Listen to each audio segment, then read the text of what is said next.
Conakry, 27 avril 2015. Au sommaire de cette édition élection présidentielle de 2015 en Guinée, les opérations de révision des listes électorales se poursuivent à Conakry et à l'intérieur du pays.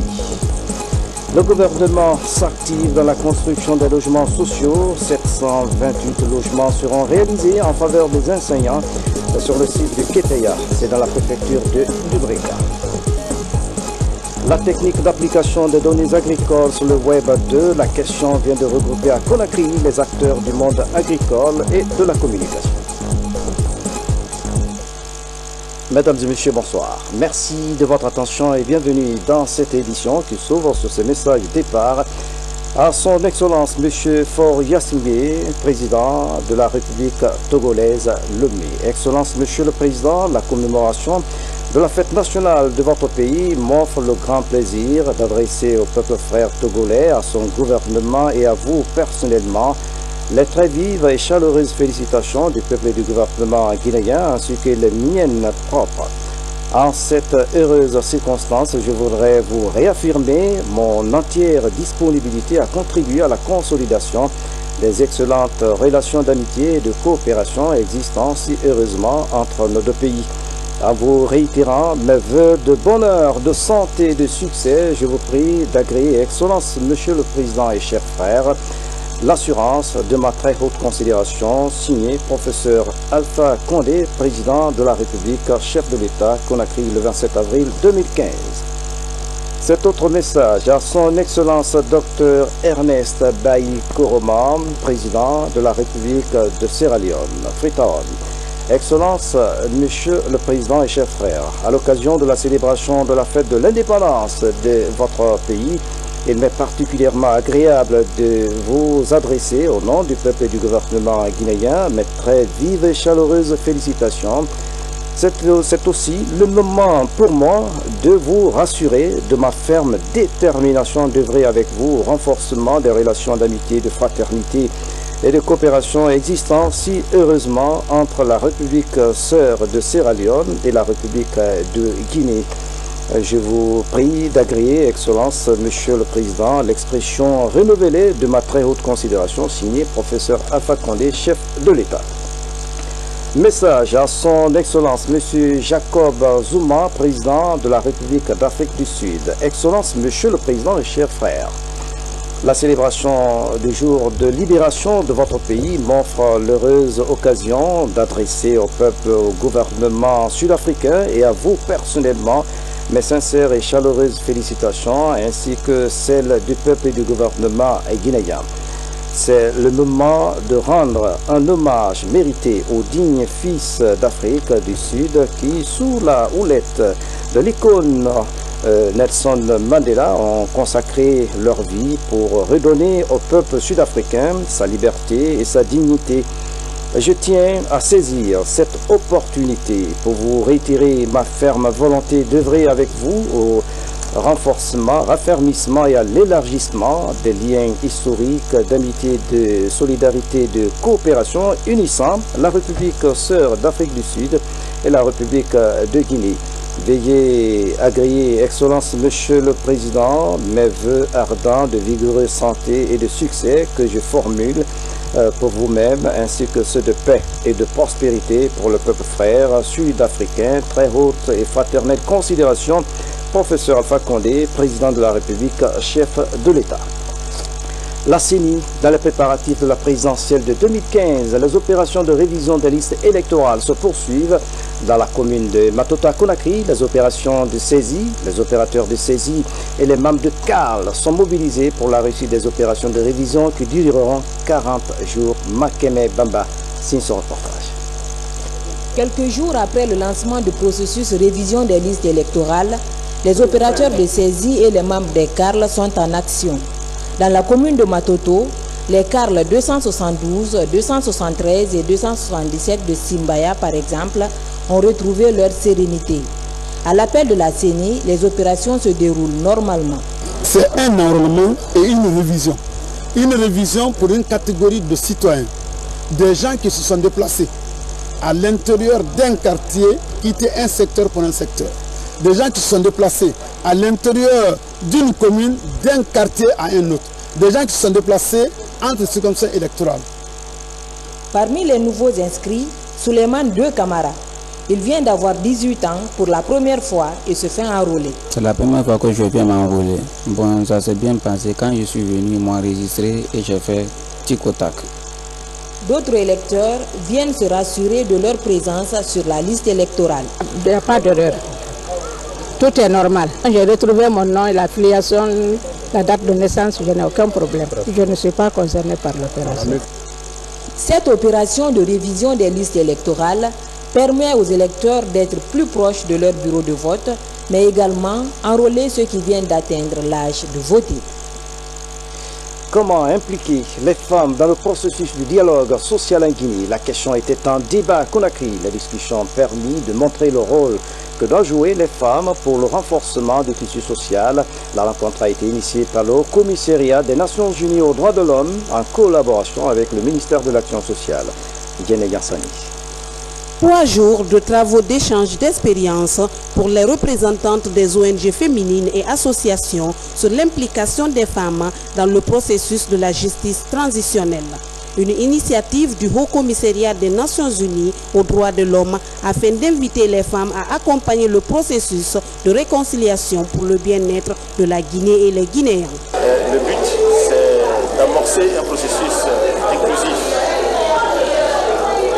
On appuie au président, au co-président qui anime la commission provisoire afin que les femmes puissent aussi s'en approprier.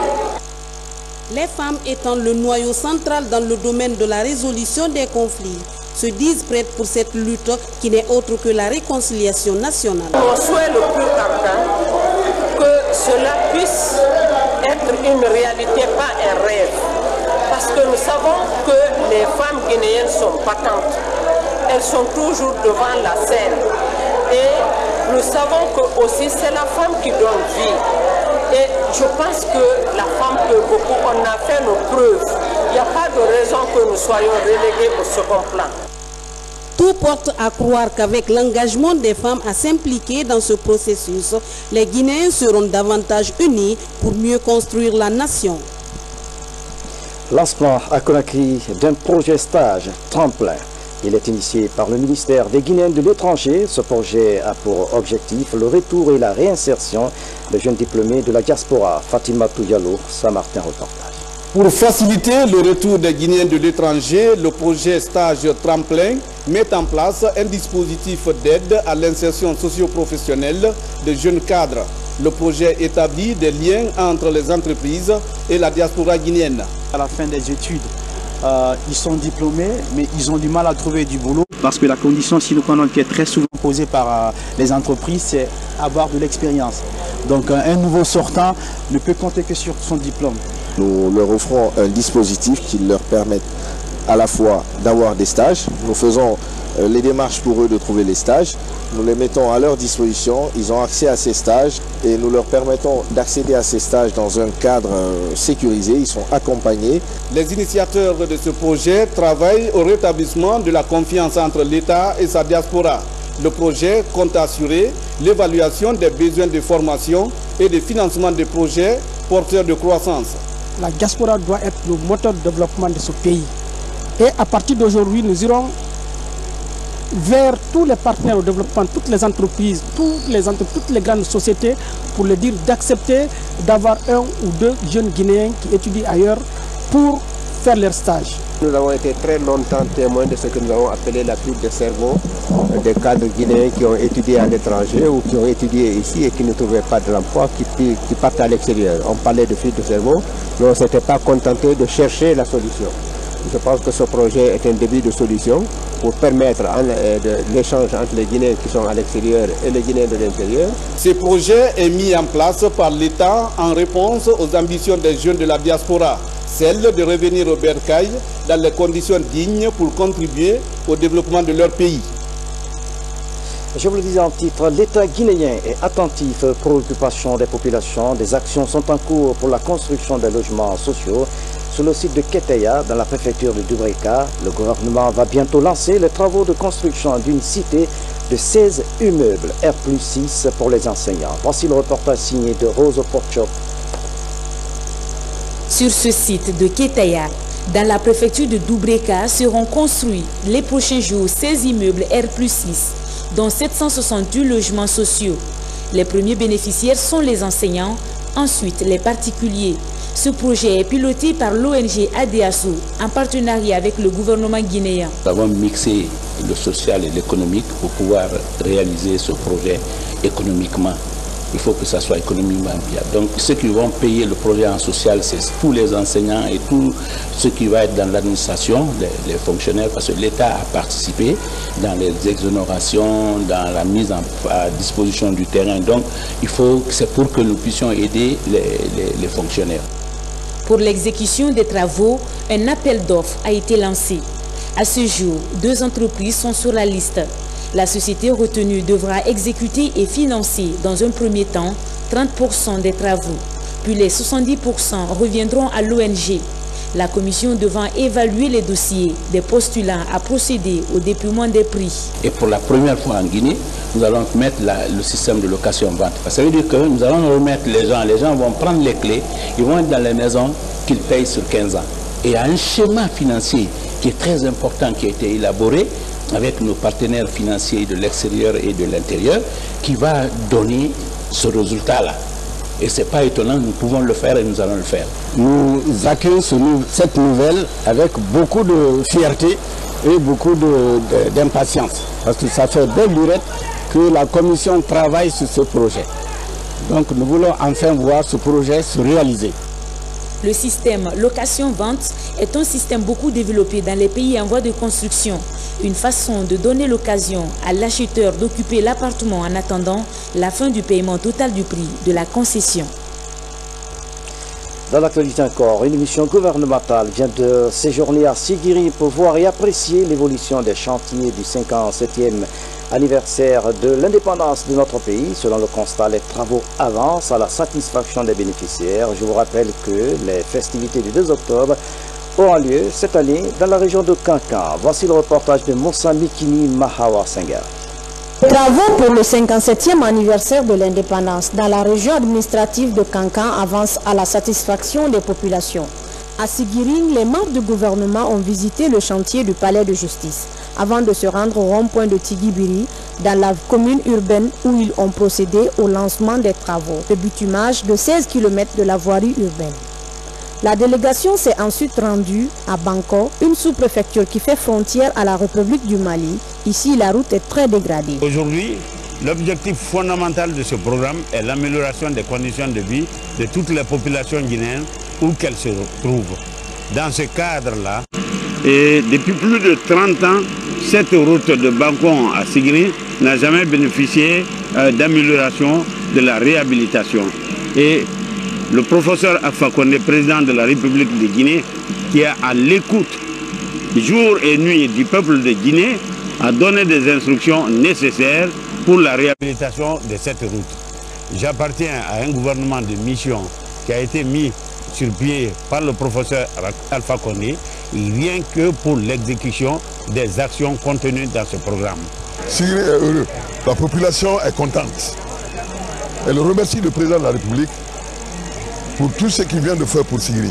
Les membres du gouvernement se rendent chaque mois dans la région administrative de Kankan pour constater l'évolution des travaux afin de s'assurer du respect des différentes clauses de contrat par les entreprises. La restauration du bâtiment des administrateurs coloniaux figure au nombre des priorités du programme de développement de la ville de Bofa. Ce bâtiment est situé au cœur de la ville avec une magnifique vue sur une bonne partie de la commune urbaine. Il a longtemps fait la fierté de Bofa. Images et témoignages signés de Tcherno Ousmane Diallo. C'est la première image qui s'offre aux visiteurs qui franchissent le portail de la résidence du préfet à Bofa. Dans ce bâtiment, une page de l'histoire de la ville s'est écrite. Abandonné il y a de cela plus de 20 ans, il a servi de cadre de travail et d'habitation à 35 administrateurs coloniaux depuis sa construction en 1908. Les différents responsables de la préfecture qui s'y sont succédés durant la Première République avaient aussi élu domicile dans cet édifice qui résiste encore au temps. C'est une partie intégrante de l'histoire de Bofa. On ne peut pas faire l'histoire de Bofa, reconstituer l'histoire de Bofa sans parler de ce bâtiment colonial qui a servi de chef-lieu de l'administration coloniale et qui a servi aussi de résidence des autorités que nous avons connues durant le premier régime. Symbole du passé de Bofa, cette ancienne résidence en dit long sur l'intérêt que porte l'administration coloniale à la ville de Bofa. Sa restauration est aujourd'hui au cœur de la bataille que mène l'autorité préfectorale pour doter la ville d'infrastructures immobilières dignes de nom et chargées d'histoire. Nous sommes en train de mener les démarches auprès du gouvernement de la République pour que ce bâtiment connaisse une réhabilitation. Si cela était réhabilité, comme les colons se sont servis comme résidence, le premier régime s'en a servi comme résidence, et si maintenant c'est réhabilité durant le troisième régime, ça va être un ouf de soulagement. On n'aura pas besoin de chercher une autre ou construire une autre résidence. En attendant sa restauration, l'ancienne résidence des administrateurs territoriaux de Bofa se dégrade peu à peu. Une récente étude évalue à plus de 2 milliards de francs guinéens le coût de sa restauration. Pour l'heure, ces cases servent de logement au préfet. L'autre image de l'actualité nationale, les acteurs du monde agricole et de la communication à l'école des nouvelles technologies de l'information. La formation a porté sur la technique d'application des données sur le Web 2. La démarche vise l'accès et la diffusion des données agricoles. Les précisions dans ce reportage de Saamara Tono. Faciliter l'accès et la diffusion de l'information dans les domaines de l'agriculture et du développement rural, tel est l'objectif de cette formation. 5 jours d'échange ont permis à 25 acteurs du monde agricole, de la communication et des ONG d'avoir une meilleure approche des avantages du Web 2 ou médias sociaux dans les activités professionnelles. J'ai beaucoup appris dans la formation. Ça m'a permis d'enrichir mes connaissances, surtout sur Web.2 et les médias sociaux. Les outils qui ont été abordés sont des outils qui permettent une meilleure productivité de ces agents, des participants, notamment toute une suite Google. Et nous avons beaucoup travaillé sur la suite Google, sur tout ce qui est blogging pour la gestion de contenu, pour tout ce qui est plateforme de travail collaboratif, notamment Google Drive. On a aussi vu des outils de curation de contenu. La curation de contenu est une nouvelle méthode en fait de capture d'informations, de contenu thématique, mais aussi de gestion de la connaissance. Un programme crucial pour les autorités en charge de l'agriculture. Ici, l'on espère faire du web un instrument au service du monde agricole. Déjà au cours de l'atelier, chacun d'eux a créé son blog. Le blog va permettre de partager toute l'information qu'ils voudront partager avec leurs partenaires, que ce soit en Guinée ou que ce soit à l'étranger. Donc c'est un outil de plus que nos participants ont acquis et qui va énormément les aider dans leur travail quotidien. Le Centre technique de coopération agricole et l'Institut de recherche agronomique de Guinée comptent élargir cette expérience aux autres acteurs du secteur agricole. Pour cette première session, les participants reçoivent des attestations. 50 autres personnes ressources attendent cette formation dans ces domaines. Dans le même registre, la formation des femmes de l'administration à nouvelles technologies de l'information et de la communication. Les femmes venues des départements ministériels se sont familiarisées avec des nouveaux logiciels informatiques. C'est la Fondation Solidarité Féminine qui a organisé cette session. Bernard Tonguino a suivi la rencontre. Voici son compte rendu. La cérémonie est une occasion de réjouissance pour ces femmes de l'administration publique. Elles ont bénéficié de plusieurs semaines de formation sur les NTIC. 150 femmes des départements ministériels sont ainsi initiées à l'utilisation de plusieurs logiciels de bureau. Aujourd'hui, je n'ai pas besoin de quelqu'un pour créer ma boîte mail. Je n'ai pas besoin de quelqu'un pour me mettre en réseau. Celles qui n'ont pas bénéficié de cette formation, je fais un appel.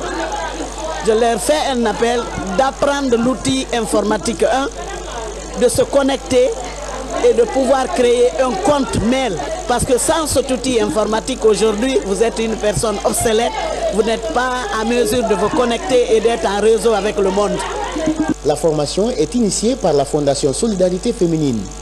Opération rendue possible grâce à l'appui technique d'une société de téléphonie de la place. Pour l'ONG donatrice, cette action vise à contribuer au renforcement des capacités de la couche féminine. Les Guinéennes ne sont pas tellement connectés.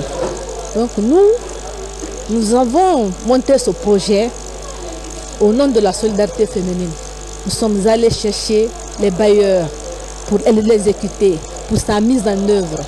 Et aujourd'hui, Dieu merci, nous avons réussi avec les petits moyens et avec les grandes stratégies. L'administration guinéenne se modernise, d'autant plus que nous les femmes, nous constituons 52% de la population. Nous avons une part très importante active dans le fonctionnement de l'administration. Si on s'initie aux nouvelles technologies de l'information et de la communication, ça va nous faciliter le travail. Et d'ailleurs, je profite pour remercier très sincèrement la Fondation Solidarité Féminine qui n'a ménagé aucun effort pour que l'action devienne très facile et très fiable. Depuis plusieurs années, la Fondation Solidarité Féminine œuvre pour la promotion de la femme.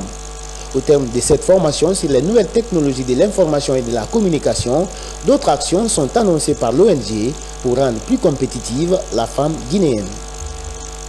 La Croix-Rouge guinéenne vient de lancer une campagne de collecte de sang. C'est en collaboration avec le Centre national de transfusion sanguine. L'opération s'étendra sur tout le pays. Les volontaires des comités de la Croix-Rouge ont accepté de donner leur propre sang. Abdelkarim Kana. Cette opération de contrôle n'est pas celle d'un bureau de vote à Conakry. La Croix-Rouge guinéenne continue d'effectuer sa plongée humanitaire à travers cette collecte de sang. Une campagne don de sang que l'institution lance en mettant tout d'abord ses propres volontaires à contribution. Ça fait partie de notre devoir de volontariat d'assister chaque fois des vies, surtout quand ils sont en déficit de sang. On a forcé la main à personne. Chaque responsable, chaque point focal en ce qui le concerne a passé la communication dans son comité et d'ici là les volontaires ont donné leur engagement volontaire. Ces volontaires sont issus des 5 comités Croix-Rouge de la capitale.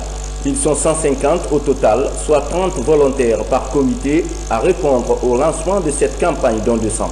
Leur combat, plus jamais de personnes décédées par manque de sang. Je suis allergique aux femmes qui perdent la vie pendant l'accouchement. Ça me touche vraiment au cœur. C'est pour cela que je viens ici pour donner mon sang, pour les assister. Le Centre national de transfusion sanguine qui assure l'opération estime que ce don de sang arrive à point nommé. Si la Croix-Rouge reprend, n'est-ce pas, ses activités en faveur du don de sang, je crois que c'est très bien pour les malades. Cette collecte vient à un bon moment parce que le stock vraiment est complètement réduit. Et le fait que les volontaires se mobilisent pour le don de sang, ça permettra de rehausser un peu le niveau pour continuer la prise en charge des situations d'urgence. La Croix-Rouge guinéenne compte 15 000 volontaires et tient cette collecte de sang tous les 3 mois. Dans les jours à venir, la campagne s'étendra sur toute l'étendue du territoire. Justice, le tribunal de première instance de Dixine sous autosurveillance lundi. Le procès des manifestants interpellés lors de la marche non autorisée de l'opposition se poursuit. L'opposition menace de perturber le cours normal du procès. Morikaba fait le point. Conakry, ce lundi, la circulation est dense. Les populations vaquent librement à leurs affaires. Ici, au tribunal de première instance de Dixine, un important dispositif sécuritaire. Le dispositif là, suite à des rumeurs qu'on a appris, qu'il y a des gens qui veulent venir saboter les assises. Donc, comme il est de coutume, on a jugé nécessaire de mettre un dispositif pour permettre aux choses de se passer conformément à la norme. Pour le moment, tout se passe comme prévu, il n'y a rien. Tant qu'il y a les assises, nous serons là pour que ça se passe en toute tranquillité. L'accès du TPI de Dixine est soumis cette journée à un contrôle rigoureux. Dans la salle d'audience, les assises se tiennent normalement. De mauvaises intentions parce qu'il y a la menace sur la justice. Il y a certains qui viennent sur les papiers juridiques, des dossiers à égaliser. Donc, si nous expliquons, on peut vous comprendre, on vous laisse passer. La raison pour laquelle on fouille les véhicules. Le procès des manifestants interpellés lors des manifestations de l'opposition se déroule bien. La menace de l'opposition n'a pas empêché la tenue des assises. La lutte contre l'insécurité routière, la police a interpellé 7 jeunes élèves du lycée Kofi Annan ce lundi à Conakry pour mauvaise conduite. L'action vise à limiter les accidents de la route. Abdul Aziz Baldé, Moussa Komar. 2 semaines après le tragique accident survenu à Nongor et qui a coûté la vie à 5 mineurs, voici 7 autres mineurs qui viennent d'échapper de justesse à une autre tragédie. Ils sont tous élèves au lycée Kofi Annan. Leur âge varie entre 17 et 21 ans. Le drame a été évité grâce à la vigilance de la brigade d'intervention rapide de la sécurité routière. Après des interrogations, ces élèves auraient quitté l'école dans cette voiture pour rendre visite à une de leurs camarades de classe dans le quartier d'Ixine. Pour les responsables de la police routière, 7 mineurs dans une voiture interpellent tout un chacun. Nous en avons été saisis de la présence de ces jeunes au niveau du pont GT dans ce secteur de la minière. Alors, ils étaient au nombre de 7. On nous a signalé qu'ils étaient tous à bord d'un seul véhicule et qu'ils étaient là, en tout cas, à faire la délinquance en provenance de l'école Kofi Annan. Immédiatement, nous avons mobilisé notre service qui est parti, n'est-ce pas, leur appréhender, les conduire au niveau de notre service. Voilà. C'est le conducteur de cette voiture. Regardez ce jeune mineur. Si lui, il arrivait à commettre un accident de la circulation de ce genre, c'est encore l'autorité qui sera accusée. Au moment où nous quittions les lieux, la police entendait poursuivre les enquêtes jusqu'au bout. Cette arrestation témoigne de la volonté de la police routière à mieux faire respecter le code de la route. Les fidèles musulmans de Missamana viennent de bénéficier d'une mosquée. Cette maison de Dieu a été entièrement financée par le gouvernement. La cérémonie d'inauguration a mobilisé du beau monde. Fodé Bengali Fofana était de la partie. L'inauguration de cette nouvelle maison de Dieu a été un grand événement aussi historique que mémorable, vécu ici dans une ferveur religieuse par les fidèles musulmans. Les bénéficiaires de cette mosquée, par ma foi, saisissent l'opportunité que leur offre la présente cérémonie pour remercier du fond du cœur et rendre un vibrant hommage à l'initiative de ce merveilleux projet, au bâtisseur de la nation guinéenne, à l'homme du changement. Je vais nommer le professeur Alpha Condé, président de la République, chef de l'État. Cette infrastructure religieuse a été entièrement financée par le gouvernement de la Troisième République par l'entremise du secrétariat général des affaires religieuses. Elle comprend en outre un bloc de toilettes à 4 cabines et une morgue. J'ai trouvé des populations très accueillantes, des populations qui sont déterminées à soutenir la politique du professeur Alpha Condé. Alors je considère Missamana comme étant à la pointe de ce combat pour la réélection du professeur Alpha Condé. Ce village Missamana dans le Sankaran est en train de connaître une grande mutation en matière de développement communautaire. Cette nouvelle mosquée vient s'ajouter à plusieurs autres réalisations, notamment le lotissement du village, son électrification avec 7 lampadaires, le désenclavement de la localité par le réseau téléphonique et la construction en cours de nouvelles salles de classe à côté de cet ancien bâtiment.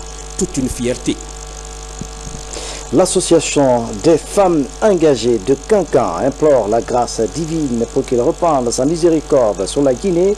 La cérémonie de lecture du Saint-Coran a été présidée par le Sotikemo de Kankan. Reportage Fatimatou Diallo et Sa Amaratono. La paix et de la culture sociale pour la Guinée est une œuvre de l'association des femmes engagées de Kankan. L'initiative vise à accompagner les actions du professeur Alpha Condé dans le développement des régions. Pour implorer Dieu pour qu'il puisse nous donner la paix en Guinée.